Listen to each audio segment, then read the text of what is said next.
Voilà, invité de ce 13h, Alma en direct de Kiev. Bonjour Alma. Alors comment vous sentez-vous à la veille de ce concours?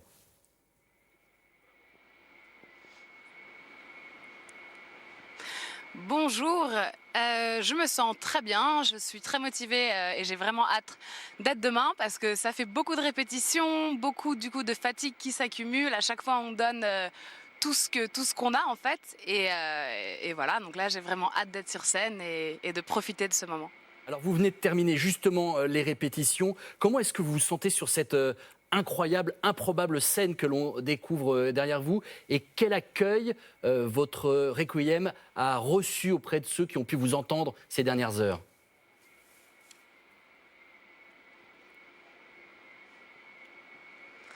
Alors sur cette scène, je me sens très bien parce qu'en fait, elle est très impressionnante de l'extérieur, mais une fois qu'on est dessus, on se rend pas compte de l'immensité de la scène et le public est assez proche et il nous porte vraiment. Les fans français au premier rang qui soulèvent le drapeau, c'est très rassurant et voilà, donc je me sens très bien. Et tout va bien. Les répétitions continuent cet après-midi. Et puis ensuite ce soir jusqu'à 2 heures du matin. Et puis enfin demain, ça sera la bonne. Alma, certains bookmakers, Simon en parlait dans son feuilleton, Simon Récotier, vous place parmi les favoris. Il y a même un site qui fait de vous la favorite ce matin. Est-ce que ça vous rassure ou au contraire, est-ce que ça vous met une pression supplémentaire?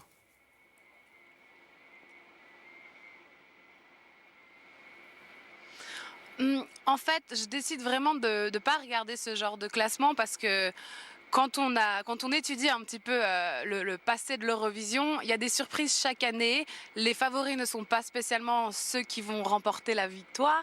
Et donc, en fait, moi, ce qui m'importe demain, c'est de vraiment prendre du plaisir, de faire ma prestation du mieux que je peux. Et c'est vrai que pour moi, si les gens qui m'entourent et mon équipe qui m'a aidé à arriver jusqu'ici sont fiers et tous les Français sont fiers, j'aurais vraiment tout gagné parce que, au final, c'est un jeu, c'est un spectacle, c'est pour donner du plaisir aux 220 millions de téléspectateurs. Donc c'est vraiment sur quoi je me concentre pour essayer justement de ne pas avoir trop de pression parce que sinon ça serait juste, on n'y va pas quoi. Alors, il y a un détail important. Je crois que demain, vous chantez en avant-dernière position. Est-ce que c'est un avantage ou un inconvénient?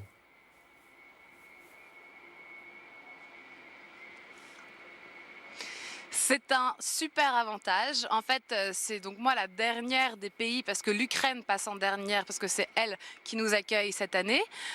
C'est un grand avantage parce que du coup les gens juste avant de voter vont se souvenir de ma chanson et vont l'avoir vue. Tout le monde est très content que je passe dans cette position et moi aussi je vais pouvoir profiter du spectacle avant et puis c'est parti, je me lance dans quasiment dernière position, c'est très positif. Et nous, Marie-Myriam était passée dernière, si je ne m'abuse, en 77.